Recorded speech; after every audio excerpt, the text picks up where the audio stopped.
আলু সিদ্ধ করেছি, করে একটা ডিম ভেঙে এই ছোট ছোট করে বড়া করেছি, করে এই আলু, জিরে, আদা, পেঁয়াজ, রসুন দিয়ে মশলা কষানো হলো। পাশে গরম জল বসিয়ে রেখেছি, গরম জলটা দেব।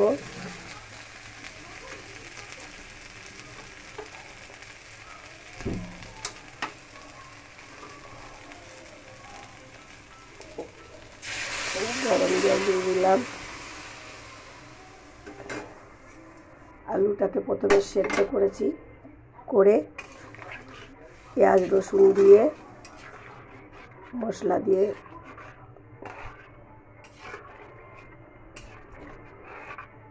আলু প্রথমে সেদ্ধ করেছি, করে ওটাকে ভালো করে চটকে নিয়ে ডিম ভেঙে, কাঁচা ডিম ভেঙে ছোট ছোট করে বড়া করেছি, করে আলু দিয়ে মশলা কষিয়ে জিরে, আদা, পেঁয়াজ, রসুন দিয়ে করে এই ডিমের আলু বড়া করে ঝোল।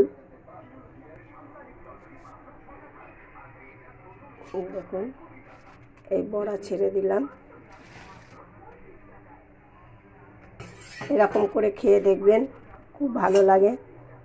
যদি করে খেয়ে দেখে নেবেন, যদি ভালো লেগে থাকে একটা লাইক, শেয়ার, সাবস্ক্রাইব করে দেবেন, একটা কমেন্ট করে জানিয়ে দেবেন।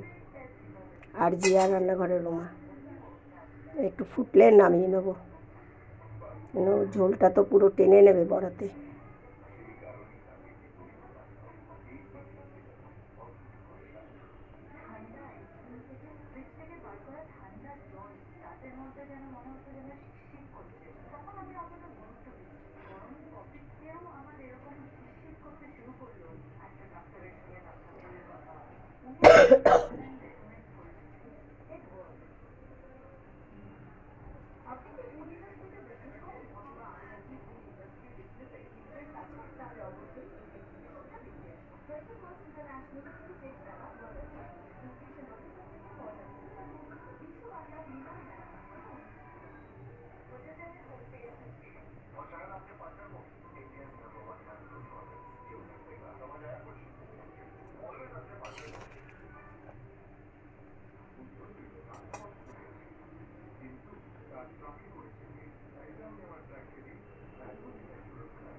ফুটে গেছে, এবার নামিয়ে নেব।